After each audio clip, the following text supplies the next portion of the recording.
Umalis ka sa bahay ko. Ayokong makita ka ulit, babaeng mababa ang lipad. Yan ang eksaktong mga salitang ibinato niya sa mukha ko. 1 taon na ang nakalipas, pero hindi ko pa rin siya makalimutan. Ang aking newborn baby ay nakuha ang kanyang asul na mga mata. Hindi ko lang alam kung bakit niya ako tinawag na babaeng mababa ang lipad. Dapat ay binalaan ako ng pagiging malamig niya sa akin noong 1 linggo, bago kami naghiwalay. Hindi ko nakitang darating ito. Siya si Hunter Montemayor. Siyempre, makakahanap siya ng ibang babae na papalit sa akin. Palagi siyang may mga babae sa kanyang beck and call bago ako nagpakasal sa kanya. He was my first in everything. Tuwang-tuwa siya nang malaman niyang virgin pa ako. I waited for the right time and it was worth it, kasama siya. Hiniwalayan niya ako nang walang paliwanag. Tapos bigla siyang sumulpot, at gustong bumalik sa buhay ko, sa buhay namin. Hello my baby, good morning. Kinikiliti ko ang adorable kong baby para magising siya. It was already 7 AM and I was planning to take him to grocery shopping. Ang aming refrigerator ay walang laman ng pagkain, at tanging mga bote ng tubig at isang frozen mango float ang nandoon. Dahan-dahan niyang iminulat ang mga mata niya, at tinitigan ako. Then in a second, sobrang lapad ng ngiti niya kaya mas kiniliti ko siya. Tawa siya ng tawa na parang may gustong sabihin sa akin. Nakuha niya ang kanyang asul na mga mata mula sa kanyang ama. Kahit sino ay makakapagsabi na siya ay anak ng kanyang ama. Nakakalungkot lang na hindi na niya makikita ang kanyang ama. Napatingin ako sa mga mata niya, at kahit hindi pa siya makapagsalita, alam kong nakilala niya ako at gusto niya akong tawaging mommy. Pumangon na kami sa kama at nagtungo sa banyo para sabay kaming mag-shower. Parang tuwang-tuwa siya every time na naliligo siya, mahilig kasi siyang maglaro ng tubig sa tub. Mahilig siyang lumangoy sa loob ng tub. Bihira siyang umiyak kahit na kailangan kong putulin ang kanyang wonderful bath sa ilang sandali. Ibinili ko siya ng floating dock para laruin niya ito sa tubig, ngunit sa halip ay patuloy niyang kinakagat ang ulo ng dock. Masyado siyang naakit sa dilaw na kulay nito. Come on baby, time to get out. Pinuhat ko siya mula sa tub. Napatingin ako sa kanya, at hindi niya maidilat ang kanyang mga mata, senyales na inaantok na naman siya. Pinalot ko siya ng puting baby towel niya, at parang gustong-gusto niya ang ginhawa ng init nito. Ngayon, sa wakas nagkaroon na ako ng oras para mag-shower. Naghubad ako at pumunta sa banyo. Pumarap ako sa salamin at sinundan ng mga daliri ko ang mga stretch marks ko. Mabilis kong ginawa ang bathroom routine ko. Kailangan kong magmadali dahil sa ilang minuto, magigising muli ang aking baby. Bago ko pa mabalot ang sarili ko ng robe, nakarinig ako ng muffling sound mula sa kwarto. Lumabas ako at nakita ko siyang pilit kumawala sa baby towel na ibinalot ko sa kanya, at tumingin sa akin na pinapakita ang kanyang dila. Are you hungry now? Come to mommy. I extended my arms to him and he seems to be very excited to be picked. Honey, you will accompany mommy to the grocery. Okay. Sa sandaling marinig niya ito, bigla siyang nagsalita, at pinagsalikop ang kanyang maliliit na kamay. Pagkatapos ko siyang pakainin ng breast milk at bihisan, ibinalik ko siya sa crib para makapaglaro siya saglit saka ako nagbihis ng mabilis. Sinuot ko ang paborito kong bluish gray skinny jeans at nilagyan ito ng black fitted low neckline blouse. Inihanda ko na ang aking shoulder bag kasama ang lahat ng kailangan ko, wallet, coin purse, diaper, ekstrang damit ng baby, medyas at baby towel, mga formula, baby wipes, napkin, payong, aking cellphone, at iba pa. Masasabi kong ang bag ay naglalaman ng 98% ng mga gamit ng baby at ang natitira ay akin. Sinuot ko ang flat shoes ko, at kinuha ang baby backpack sling. Ang aking baby ay nakatayo sa aking harapan at siya ay cute na humahagakik habang mahigpit kong tinatali ang mga slings. You ready? Minitian ko siya at itinaas niya ang mga kamay niya, at ibinaba ang mga paa niya na nagpapakitang excited siyang lumabas ngayon. Lumabas na kami ng apartment at pumara ng taxi.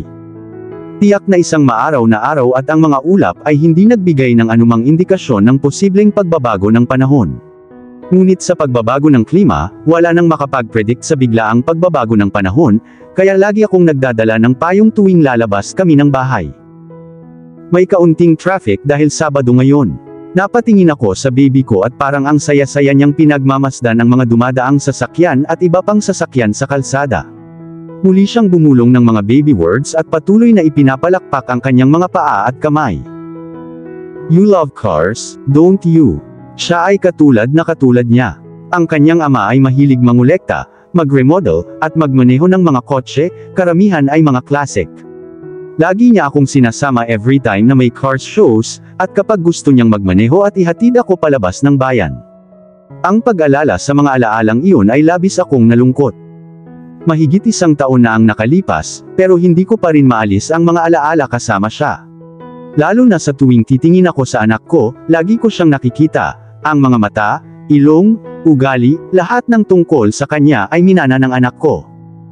Nagtagumpay ako sa depresyon, kaya kailangan kong mabuhay para sa aking baby.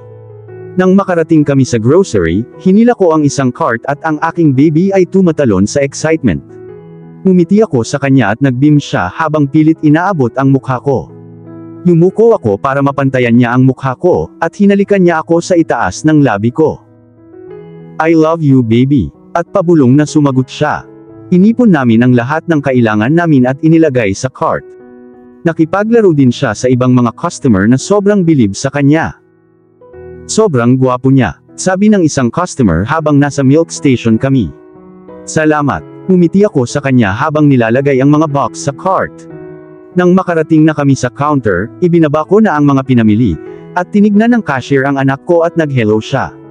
Ngumiti sa kanya ang anak ko, at ikinuyong niya ang kanyang mga kamay. Napaka-friendly ng baby ko, hindi siya nahiya sa ibang tao. Habang pinapunch ng cashier ang mga pinamili, ibinaling ko ang aking ulo sa telebisyon sa north corner at nakita ko siya. Laking gulat ko nang makita ko ang mukha niya sa TV. Mahigit 1 taon na ang nakalipas, mula noong huli ko siyang makita. He looked so hot and handsome in his 3-piece D&G suit. Ini-interview siya ng live at mukhang na starstruck sa kanya ang female host. Huminga ako ng malalim at lumabas. Nakalimutan kong mapansin ang aking anak na ipiniflip ang kanyang mga paa at kamay upang humakbang sa gilid ng counter table. Napatingin ako sa kanya and to my surprise, nakadikit din yung mata niya sa TV screen. Nakilala niya ang kanyang ama. Itinuro niya ang kanyang mga daliri sa screen. Nagsimulang magtanong ang babaeng host. Ikaw ang napiling mag-judge para sa Miss Universe ngayong taon. Pero bukod sa layuning iyon, ano pa ang mga plano mong gawin habang nananatili sa bansa? My woman is here. Walang pag-aalinlangan siyang sumagot. Napabuntong hininga ang karamihan habang pinanatili niya ang seryosong madilim ng ngiti. Natigilan ako sa narinig kong sagot niya. Kaya, nandito siya para sa kanya. Tanong ulit ng female host. Alam ba niyang nandito ka para sa kanya? No, sumagot siya. So you're gonna surprise her then. Malapit na ba kaming makarinig ng wedding bell? Bago pa siya makasagot, binigay na sa akin ng cashier ang halagang babayaran ko sa mga pinamili. Tinulungan ako ng isang lalaki na ideposito ang mga grocery bag sa counter ng bagahe. May ibinulong ang ibang sales lady sa katrabaho. So may asawa na siya. Oh. Nang muli akong tumingin sa telebisyon, tumayo na ang female host at nakipagkamay sa kanya. Tila na-flatter siya nang ilagay nito ang kamay sa balikat niya para sa picture taking. Siya pa rin ang hindi may kakaila na ang pinaka-gorgeous na tao sa mundo. Hindi maitatanggi ng kanyang figure ang mga nakaumbok na kalamnan sa loob ng kanyang suit, yung muscles niya kung saan pinapatong ko yung ulo ko habang niyayakap niya ako. Nilapitan ko ang baby ko, at hinalikan ko ang ilong at labi niya at humagikgik siya. I beam wide sa sagot niya. Ang aking anak ay naging aking tagapagligtas. Mahirap para sa akin na labanan ang aking depresyon. Muntik nang mapatay ako, at sinubukan kong wakasan ang aking buhay, ngunit nang malaman kong nanganganak na ako, gusto kong mabuhay muli. Ito ang ika-7 buwan ng aming kasal. Naghanda ako ng hot tub na puno ng mga rosas at naglagay ng mga kandila sa paligid ng banyo. Hindi ko na siya hinintay makauwi. Palagi niyang sinasabi sa akin na ako ang best reliever niya sa stress. Karamihan sa mga babae ay malamang na magluluto para sa kanilang asawa. But he was pretty much aware na wala akong talent sa pagluluto, maliban sa pagprito ng hotdog at itlog. Siya ang laging nagluluto para sa amin. Ang kusina ang pangalawa niyang paboritong lugar sa bahay habang ang kwarto naman ang pinakapaborito niya. Dinala ko ang aking baby sa ikalawang palapag ng mall, kung saan matatagpuan ang tindahan ng laruan. Pumasok kami sa loob ng tindahan at marami ng mga bata na naglalaro at pumipili ng mga laruan. Malapit nang hihilingin ng anak ko, na dalhin siya ng kanyang daddy dito at bilhan siya ng mga laruan, tulad ng ibang mga daddy dito. Masakit para sa akin na isipin kung paano napunta ang aming kasal. Naghiwalay kami. Pinirmahan ko ang mga papel nang hindi ko alam kung bakit ko ito pinirmahan. Hindi siya makikinig. I tried begging him to let me explain pero hindi niya ginawa. Tinulak niya ako palabas. Nalulungkot ako habang naglalakad palabas ng penthouse niya. Walang tigil sa pagpatak ang mga luha ko at halos hindi na ako makahinga. Isang linggo na akong may sakit ng mga oras na iyon, kaya nang hindi na kinaya ng katawan ko, ay bumagsak ako sa gilid ng kalsada. Hindi ko alam na buntis na pala ako that time. Ipinaliwanag nito kung bakit ako nagsusuka tuwing madaling araw, ngunit hindi ito napansin ng aking dating asawa. Sabi ng isang babaeng doktor na napadaan sa kalsada, nakita niya akong nakahandusay sa gilid ng sidewalk. Lumabas siya ng sasakyan para tingnan ako. She saw lots of blood on my head probably because I hit my head on the curb when I fell. Dinala niya ako sa bahay niya at pinagaling. Wala siyang kasamang nakatira. Namatay ang kanyang asawa 2 taon na ang nakalilipas, at ang kanyang 2 anak ay nakatira sa magkaibang bansa. Sinuri niya ako at nalaman niyang may dala akong bata. Sinabi ko sa kanya kung bakit ako nakarating doon sa kalsada, tungkol sa divorce, ngunit hindi ko sinabi sa kanya kung sino ang aking asawa. Napakabait niya, at hinayaan niya akong manatili doon ng 1 linggo, hanggang sa tuluyan akong gumaling. Nang ako ay may kakayahang maglakbay na, nag-book ako ng tiket sa aking bayan at umalis ng London ng tuluyan. Natigilan ako nang humagulgol ang anak ko, at hinawakan ang mukha ko. Gusto niyang hawakan ang mga laruan. Nakuha siguro nito ang atensyon niya lalo na ang samot-saring kulay at dancing light sa loob ng tindahan. Pagkatapos naming bumili ng mga bagong laruan para sa kanya, lumabas na kami at pumunta sa pinakamalapit na restaurant. Nakabakal pa rin siya sa dibdib ko habang kumakain. Pinakain ko siya ng soup para hindi na niya abutin ang plato sa mesa. Anong nangyayari dito? Ang galit na boses ay nanggaling sa nakasimangot na lalaking nakasuot ng perpektong suit na nakatayo sa entrance door. Napatingin ako sa asawa ko habang pinipigilan ang pagbagsak ng mga luha ko.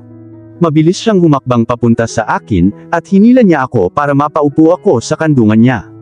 Nakatingin sa amin ang 2 pulis at 4 na bumbero nang magsimulang magsalita ang manager ng gusali. Mr. Montemayor, we responded as quickly as possible dahil narinig namin ang sirena ng alarm na nanggagaling sa bahay na ito. We checked everything and there is no major damage, sobrang dami lang ng usok at nag-alerto agad ang detector. Tumingin siya sa akin na may pag-aalala sa mukha. Akala ko magagalit siya kapag nalaman niya ang nangyari, sa halip ay hinalikan niya ang noo ko, at bumulong ng mga salitang nagpapakalma sa akin. Well, kung okay na ang lahat, pwede na kayong umalis. Utos niya sa garalgal niyang boses, at hinila ako palapit sa kanya. Pagkalabas ng mga lalaki sa pinto, hinawakan niya ang mukha ko para humarap ako sa kanya. Okay ka lang baby. Tumango na lang ako para pigilan ang sarili ko na tumulo ang luha ko. Takot na takot ako at natatakot sa magiging reaksyon niya. Sabihin mo sa akin kung ano ang nangyari, pagmamakaawa niya. Nagluluto ako para sa hapunan, at hindi ko napansin na ang usok ay nasa buong kusina na. Uli na nang marinig ko ang alarm na nagpanik. Minitian niya ako with those sexy eyes. Sinubukan mong magluto para sa hapunan. Tumango ako. Para sa atin. Tumango ulit ako. Hindi naman siguro magkaibigan si Mr. Kitchen at ang sexing asawa ko. Dagdag niya habang ako naman ay napangiti sa kahihiyan. Itinago ko ang mukha ko sa leeg niya. Hinawakan niya ako sa braso, at nagtungo kami sa kusina. Pinaupo niya ako sa upuan at hinalikan ang labi ko bago hinanap ang apron. Hinubad niya ang kanyang suit at nakahubad siya sa itaas. I licked my lips when seeing his bulging muscles. Nakasuot siya ng pink na apron at nanumpa ako na siya ang ginawang pinaka-hot at pinaka-sexing husband sa lahat. Nagluto siya ng hapunan habang ako ay nakaupo lang. Sumulyap siya sa akin at sobrang flattered ako nang makita ang asawa ko na nagluluto para sa akin. After dinner, I expect my dessert. Sabi niya habang nakatingin sa akin with his pupils dilated. Lumapit siya sa akin at bumulong sa tenga ko. I will surely ravish you later, my sweetest dessert.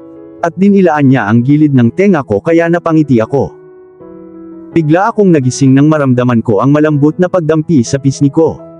Iminulat ko ang aking mga mata at nakita ko ang aking gwapong baby na mahimbing na natutulog, habang ang kanyang kamay ay dumampi sa aking pisngi. Nakaharap siya sa akin, at hinalikan ko ang cute niyang mukha at may binubulong-bulungan siya sa pagtulog. Malamang nananaginip siya o nakikipaglaro sa kanyang mga guardian angels. Palagi kong gustong matulog kasama ang aking baby sa tabi ko sa kama. Hindi ko ginustong ilagay siya sa crib o ilagay sa ibang kwarto. Pumili pa nga ako ng sobrang lambot ng bedsheets para komportable siyang matulog. Ang aking kama ay maaaring occupied ng 4 na tao. Sinadya kong magkaroon ng isang malaking kama para magkaroon ng sapat na espasyo ang aking baby kapag siya ay umikot sa kanyang pagtulog. Naalala ko ang panaginip ko kagabi. Parang totoo na naman. Mayroon akong mga alaala na sumasalakay sa aking mga panaginip tulad ng karamihan sa mga gabi. Maingat akong bumangon sa kama nang hindi nagising ang natutulog kong baby, at nilagyan ko siya ng mga unan. Tumingin ako sa orasan at 5:30 AM Sunday pa. Wala akong planong higaan ulit ang mga unan, kaya pumunta ako sa kusina para magtimpla ng kape. Pinuksan ko ang telebisyon at pagkatapos ng ilang commercial break, nagkaroon ng buzz break tungkol sa Miss Universe. Ito ay isang report tungkol sa mga paghahanda para sa pageant na ipapalabas ng live sa telebisyon ngayong 12 PM. Tapos, may ilang videos niya, picture taking kasama ang mga candidates. He looked so devastatingly handsome as ever sa kanyang mamahaling suit. May mga babae pa nga na nang-aakit sa kanya sa public. Men are always men, napaisip ako. Isang malakas na sigaw ang narinig ko mula sa kwarto. Halos mapatalon ako sa pagmamadali, at doon ko nakita ang aking baby sa kanyang dibdib na umiiyak at mukhang walang magawa. Oh, not a morning baby. Pinuhat ko siya at kalmado na siya ngayon habang nakayakap siya sa dibdib ko. Hinalikan ko ang ilong niya at napahagikgik siya. Good morning. Are you hungry now? Naintindihan niya siguro ang sinasabi ko, dahil hinawakan niya ang dibdib ko na nagpapahiwatig na gusto na niya ang gatas niya ngayon. Pinakain ko agad siya at mukhang busog na siya ngayon. Inilagay ko siya sa crib sa sala para magawa ko ang mga gawain ko. Inilipat ko ang channel sa Cartoon Network at mukhang excited siyang manood. He murmured baby words at sumigaw pa at humagikgik. Natatawa ako habang tinitignan ang gwapo kong baby. Mabilis na lumipas ang oras, kaya hindi ko napansin na malapit na pala ang lunch. Nagluto ako ng pinakamadaling pagkain na naiisip ko. Gumawa ako ng fruit salad shake para sa baby ko. Mukhang bored na bored ang baby ko ngayon. Nang mahuli niya ang mata ko ay agad niya akong tinawag sa pamamagitan ng pagtataas ng kanyang mga kamay na parang gusto siyang buhatin.